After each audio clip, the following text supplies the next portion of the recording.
పరిపాలించే రాజు. మీరు భయపడేది ఎందుకు? ఓ పని చేద్దాం, స్వయంవరం ప్రకటిద్దాం. ఎవరైతే అందమైనటువంటి యవ్వనస్తురాలు ఉన్నారో, పెళ్లి కాని యవ్వనస్తులు, వాళ్ళని పిలిపిస్తాం నీ దగ్గరికి. నీకు నచ్చినటువంటి స్త్రీని నువ్వు వివాహం చేసుకో. భయపడేది ఏంది? వస్తీ అన్న సౌందర్యవతి, అంతకంటే సౌందర్యవతులు బోలెడు మంది ఉన్నారు మన రాజ్యంలో, 127 సంస్థానాల్లో. మేము పిలిపిస్తాం కదా. ఓకే, ఇది నచ్చింది రాజుకి, రైట్, మంచిది, స్వయంవరం ఏర్పాటు చేయండి.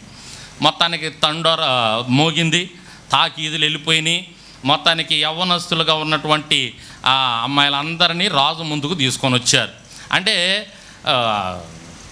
అందరినీ ఒకే రోజు చూడలేడు కదా, అందుకని రోజుకు కొంతమందిని ఏర్పాటు చేశారు. వాళ్ళకు ఒక పర్సనల్గా కొంతమందిని ఏర్పాటు చేశారు. వాళ్ళకి మేకప్పు, వాళ్ళకి గోపుర స్థైలంతో స్నానాలు, పరిమళ సుగంధాలతో, వాళ్ళకి మేకప్పులు, స్నానాలు, వాళ్ళు స్ప్రే కొట్టుకోవటం, వాళ్ళకి నచ్చినటువంటిది వాళ్ళు ఏది పెట్టుకోవాలంటే అది పెట్టుకోవచ్చు. ఏ విధంగా సిద్ధపడాలంటే ఆ విధంగా సిద్ధపడవచ్చు. వాళ్ళకి ఏ కమ్మ కావాలంటే ఆ కమ్మ, ఏ ముక్కు పుడక కావాలంటే ఆ ముక్కు పుడక, ఏ బ్యాండ్ కావాలంటే బ్యాండ్ ఏమంటారు, నెత్తిన పెట్టుకుంటారు స్త్రీలు, బ్యాండేజా ఏదో. ఇక వాళ్ళు ఏది కోరుకుంటే అది అండి, వాళ్ళు మాకు ఇది కావాలండి. ఈరోజు రాజు ముందుకెళ్ళే అవకాశం ఒక స్త్రీకి వచ్చిందనుకో, ఒక యవ్వనస్తురాలకి, ఆ యవ్వనస్తురాలు ఏది కోరుకుంటే ఆమెకి అది ఇస్తారు. అది ఆమె సిద్ధం చేసుకొని రాజు ముందుకెళ్ళి, సరే వెళతా ఉన్నారు. కానీ మరి ఏందో రాజుకి ఎవరు నచ్చట్లేదు. అంటే ఆయనకి తగ్గట్టుగా, ఆయన టేస్ట్కి తగ్గట్టుగా ఏ స్త్రీ కూడా ఆయన ముందుకు వెళ్ళటంలా చూస్తున్నాడు. కొంతమందిని అయితే అసలు చూడకుండా కింద చూసే చెప్పేస్తున్నాడు, వీళ్ళు నాకొద్దు అని. అంటే బహుశా వస్తీని చూసినటువంటి కళ్ళు కదా, వస్తీ సౌందర్యవతి అని రాసి ఉంది అక్కడ. అంటే సౌందర్యవతిని చూసినటువంటి కళ్ళతో వీళ్ళు ఎవరో బహుశా రాజుగారికి నచ్చట్లా. వస్తున్నారు వెళుతున్నారు. సాయంత్రానికి వచ్చి, రాజా ఇళ్ళలో ఎవరైనా నచ్చారంటే ఒక్కళ్ళు కూడా నచ్చలేదని చెప్తున్నాడు. ఇలా జరుగుతూ ఉన్నప్పుడు ఈ ఎస్తేరు కూడా ఇప్పుడు రాజు ముందుకు వెళ్ళాలి. రాజు ముందుకెళ్ళే టైం దగ్గర పడింది. ఆడ మనం చూస్తే అండి ఒక మాట చూస్తాం చూడండి, అది ఎంత బాగుంటుందో. 2వ అధ్యాయంలో 15వ వచనం చదవండి, అందరూ చదవండి. మాట ఎంత బాగుంటుందో చూడండి. 15వ వచనంలో ఎస్తేరు వంతు వచ్చినప్పుడు, స్త్రీలను కాయు రాజు యొక్క షండుడైన ఏగే నిర్ణయించిన అలంకారముగాక ఆమె మరి ఏమియు. అసలు ఆ మాట ఎప్పుడన్నా మీరు ధ్యానం చేశారా? ఎప్పుడన్నా ఆ మాట మీద మీరు నిలబడ్డారా? ఆ మాట చూస్తున్నప్పుడు నాకు చాలా అద్భుతంగా అనిపించిందండి. ఆ వచనం చదవగానే, ఏగే నిర్ణయించిన అలంకారముగాక మరి ఏమి. ఆమె రోజుకొకళ్ళు వెళ్తున్నారు. ఎక్కడికి? రాజు దగ్గరికి. ఎవరు నచ్చలా ఆయనకి. వాళ్ళు బాగా అలంకరణ చేసుకొని వెళ్తున్నారు. కానీ ఆ అలంకరణ ఎవరు నిర్ణయించిన అలంకరణ అంటే వాళ్ళే నిర్ణయించుకున్నారు. జాగ్రత్తగా వినండి.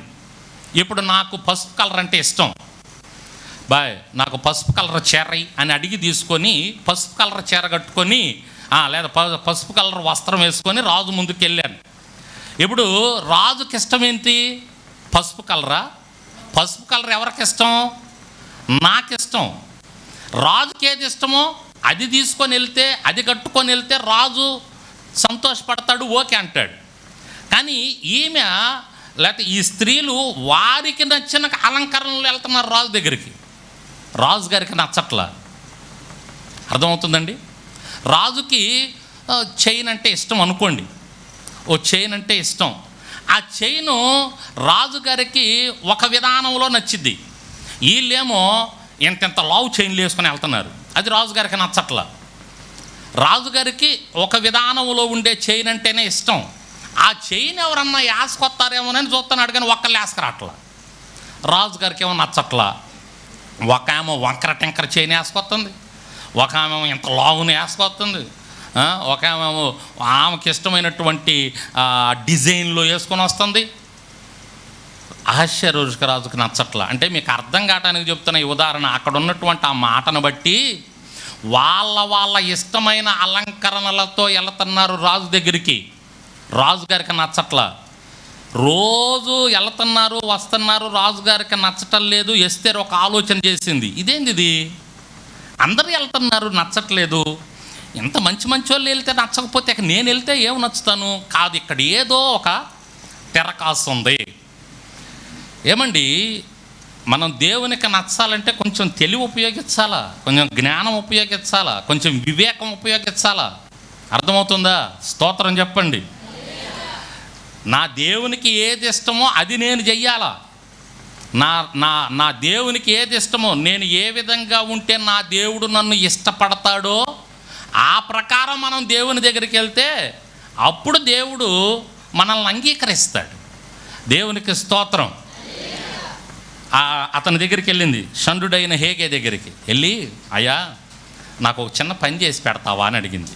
ఏం చెయ్యాలమ్మా అన్నాడు. ఏం లేదయ్యా, రోజు వెళ్తున్నారు వస్తున్నారు అలా కాదు, కానీ అసలు రాజుగారికి ఏది ఇష్టమో చెప్పు అని అడిగింది. దేవునికి స్తోత్రం. ఆయనకు ఒక్కసారి ఆశ్చర్యం అయిపోయి ఉంటుంది, సంతోషం వేసి ఉంటుంది. ఎవరికి? హేగేకి.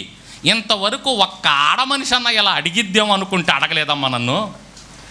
ఈయన చెప్పకూడదు, ఈయనంతటా వాళ్ళకి ఏది ఇష్టమో అది ఇచ్చి పంపించటమే ఈయన చేయాల్సిన పని. కానీ ఒక్కళ్ళు కూడా నన్ను అడగల.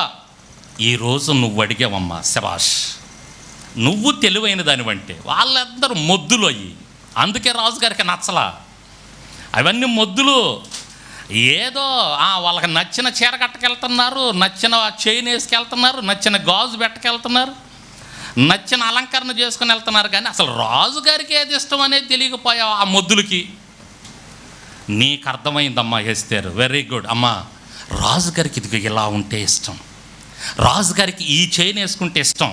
ఏ చైన్ అయ్యా? ఏ చైన్? ఇదిగో ఇది. ఆ చైన్ నాకు ఇవా? ఆ చైన్ వేసుకుంది. రాజుగారికి ఇదిగోమ్మ ఈ రంగు వస్త్రం అంటే ఇష్టం, ఇదిగో ఈ రంగు అంటే. కాబట్టి ఈ రంగు నువ్వు కట్టుకొని వెళ్ళావంటే వెంటనే ఇష్టపడతాడు ఆయన. అయ్యా అది నాకు ఇవా? అది కట్టుకుంది. ఇంకా రాజుగారికి ఏది ఇష్టం? అమ్మ ఈ స్ప్రే అంటే రాజుగారికి ఇష్టం, ఈ వాసన అంటే రాజుగారికి ఇష్టం. అయితే అది ఇవ్వవా? అది కొట్టుకుంది. దేవునికి స్తోత్రం. ఎంత తెలివైనదో చూడండి ఎస్తేరు. పేరుకే స్టార్ కాదు, కానీ ఏముండాలి? కొంచెం తెలివి కూడా ఉండాలి, తెలివి కూడా ఉపయోగించాలి. హేగే చెప్పినట్టుగా వెళ్ళిందంట రాజు ముందుకి. రాజుకి ఏది ఇష్టమో కనుక్కుంది. ఏ రంగు ఇష్టమో, ఏ వాసన ఇష్టమో, ఏ ఆభరణం ఇష్టమో, ఏ వస్తువు ఇష్టమో, ఎలా నడిస్తే ఇష్టమో. వాళ్ళు బహుశా క్యాట్ వాకులు చేసుకుంటూ వెళ్ళుంటారు, వంపులు వయ్యారంగా తిరుగుతారు. బహుశా రాజుగారికి అది ఇష్టం లేదేమో. హేగే చెప్పాడమ్మా, అలా నడవబాకమ్మ, రాజుగారికి అసలు నాకు ఇష్టం ఉండదు. వీళ్ళేదో వయ్యారము వంపులు చూపించడానికి వెళ్ళుంటారు, కానీ అలా ఇష్టం లేదమ్మా, అలా వెళ్ళకు. రాజుగారికి వాళ్ళు ఏదో వాళ్ళ శరీరం చూపించుకోవటానికి, శరీరాన్ని చూపించే విధంగా అలంకరణ చేసుకొని వెళ్ళారు. నువ్వు అలా వెళ్ళకమ్మా, రాజుగారికి పూర్తిగా కప్పుకొని వెళ్తే రాజుగారికి ఇష్టం. దేవునికి స్తోత్రం. ఇవన్నీ నేర్చుకొని, ఇవన్నీ తెలుసుకొని, ఇవన్నీ తీసుకొని ఆ విధంగా రాజు ముందుకు వెళ్ళిందండి ఎస్తేరు. దేవునికి స్తోత్రం. అలా వెళ్ళగానే, అట్లా చూడగానే నచ్చేసిందంటే ఇక అక్కర్లేదు, ఆపేయండి స్వయంవరం అన్నాడు రాజు. అంతే, ఇక ఆపేయండి. ఈమె ఒక్కటి నాకు నచ్చింది. ఎందుకంటే కింద నుంచి పైదాకా చూశాడు, మొత్తం నాకు నచ్చినట్టుగా సిద్ధపడి వచ్చింది. ఎలా వచ్చావమ్మా? నీ తెలివికి నేను మెచ్చుకుంటున్నాను. ఇక నుంచి నా భార్య నువ్వే. దేవునికి స్తోత్రం. దేవుడు నా ప్రార్థన ఎప్పుడు వింటాడు? ఎలా ఉంటే వింటాడు? అర్థమవుతుందా? ఏదో ఉపవాస కోడికలు పాస్ గారు పెట్టాడు, పొద్దున్నే లేసి పనులన్నీ ముగించుకొని తగదా స్నానం చేసేసి ఏదో వెళ్ళిపోవాలా. వెళ్ళిన తర్వాత అక్కడ కాసేపు పిల్లలతో ఆడుకుంటూ ఉండాలా, కాసేపు అటు ఇటు తిరుగుతూ ఉండాలా, కాసేపు ఆరాధన చేయమంటే కాసేపు చప్పట్లు కొట్టాలా, పాటలు పెడితే కాసేపు చప్పట్లు కొట్టాలా, వాక్యం చెప్పే టైం లేదో 2 ముక్కలు అట్ట వినాలా, మళ్ళీ వచ్చేసేయాలి. అయిపోయింది ఉపవాస కూడిక. ఇక్కడ ఎవరుంటారు? మిమ్మల్ని ఎవరు చూస్తుంటారు? మీకు ఏముండాలి మైండ్లో? యేసయ్య ఉన్నాడు, పరిశుద్ధాత్మ దేవుడు ఉన్నాడు, ఆయన నన్ను చూస్తున్నాడు, నా ఆరాధన ఆయన వింటున్నాడు, నా హృదయాన్ని ఆయన చూస్తున్నాడు, నా ఆరాధనల మీద ఆయన ఆసీనుడై ఉంటాడు, నా ప్రార్థన ఆయన ఆలకించబోతున్నాడు. కాబట్టి అటువంటి సన్నిధిలోకి నేను వెళుతున్నాను, నేను ఎలా వెళ్ళాలి అనే వివేకం ఉండాలి మనకు. నేను వెళుతుంది రాజు ముందుకి, అహష్యారోషు రాజు ముందుకు వెళ్తానికే ఎస్తేరు వివేకం కలిగి హేగే నిర్ణయం చొప్పున అలంకరణ చేసుకొని వెళ్ళి రాజుకి ఇష్టం కలిగిచ్చింది. రాజు వెంటనే పెళ్లి చేసుకున్నాడు. అలాగే మరి ఇక్కడ పరిశుద్ధాత్మ దేవుడు ఉంటాడు, మిమ్మల్ని చూస్తూ ఉంటాడు. మీరు ఎలా వస్తే ఎలా ఉంటే మీ ప్రార్థన ఆలకిస్తాడు. ఈ 3 దినాలు మీరు చేసేటటువంటి ప్రార్థనకి దేవుడు మీరు ఎలా ఉంటే సమాధానం ఇస్తాడు, మీ జీవితంలో కార్యాలు జరిగిస్తాడు. ఆయనకి ఇష్టలుగా మీరు అలంకరణ ధరించి రావాలి. దేవునికి స్తోత్రం. ఎలా రావాలి ఆయన దగ్గరికి? ఆయనకి ఇష్టలుగా, ఆయనకి ఇష్టమైనటువంటి అలంకరణ. ఆయనకి ఇష్టమైన అలంకరణ అంటే మీరు ఇప్పుడు ఏయో వస్త్రాలు ధరించమని, ఆభరణాలు ధరించమని కాదు, కానీ ఎస్తేర్లాగా ఆయనకి ఇష్టమైనటువంటి ప్రవర్తన, ఆయనకి ఇష్టమైనటువంటి హృదయం. మనలో ఆయనకి ఇష్టం లేనిది ఏదన్నా ఉంటే మన జీవితంలో దాన్ని తీసేసుకొని, ఇష్టం లేని దేవునికి ఉంటే మనకు కొన్ని, అవి తీసేసుకొని ఆయనకి ఇష్టమైనవి కలిగి రావటానికి ప్రయత్నం చేయాలి. కొంచెం ఆ వివేకం మనం చూపించాలి. వాక్యం వింటున్నాం, ఆయనకి ఇష్టం లేనిది ఏంది, ఏముంది నాలో ఆయనకి ఇష్టం లేనిది, అలాంటి నేను చూసేది ఆయనకి ఇష్టం లేదా, నేను చూసేది ఆయనకి ఇష్టం లేనిది నాలో నుంచి తీసేసుకొని ఆయన సన్నిధికి వెళ్తా. నేను మాట్లాడేది ఆయనకి ఇష్టం లేదా, నేను కొన్ని మాటలు ఆయనకి ఇష్టం లేని మాటలు మాట్లాడుతున్నానా, ఆయనకి ఇష్టం లేదా, ఆ మాటలు తీసేసుకొని ఆయన సన్నిధికి వెళ్తా. అప్పుడే నా ప్రార్థన ఆయన వింటాడు, నన్ను రాణిగా చేసుకుంటాడు ఆయన. ఆయనకి ఇష్టం లేనిది మనలో ఏదుందో దాన్ని తీసేసుకొని రాజు ముందుకు రావాలండి. ఈ రాజు ముందుకు రావాలి. దేవునికి స్తోత్రం. ఎస్తేర్ అలా వచ్చింది అహష్వేరోషు రాజు ముందుకి. ఆయనకి ఏది ఇష్టమో, బహుశా ఎస్తేర్కి కూడా చాలా ఇష్టాలు ఉండుంటాయి, అవన్నీ పక్కన పెట్టేసింది. అంతకు ముందు వరకు ఆలోచన చేసింది, నేను ఇది కట్టకెళ్ళాలి, నేను ఇది పెట్టకెళ్ళాలి, నేను ఎలా ముందుకెళ్ళాలి రాజు ముందుకని ఆమె కూడా చాలా ఆలోచనలు చేసి ఉంటుంది.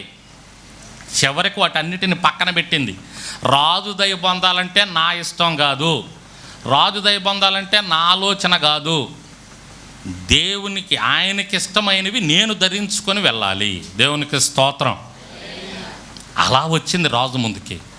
కాబట్టి దేవుని దయ, రాజు దయ పొందుకుంది. మనం కూడా దేవుని దయ పొందుకోవాలంటే ఒక్కటేనండి, ఆయనకి ఇష్టం ఏమైందో, ఆయనకి ఇష్టం ఏమై ఉన్నదో మీరు వింటున్నారు కాబట్టి వాక్యాలు, ఆయనకి ఇష్టం ఏమై ఉన్నదో, ఆయనకి ఇష్టం లేనివి కూడా మీకు తెలుసు. ఆ ఇష్టం లేని పక్కన పెట్టండి. కొత్త అలంకరణ, క్రొత్త వస్త్రాలు, క్రొత్త వస్త్రధారణ, కొత్త ఆభరణాలు ధరించుకొని ఆయన సన్నిధికి రండి.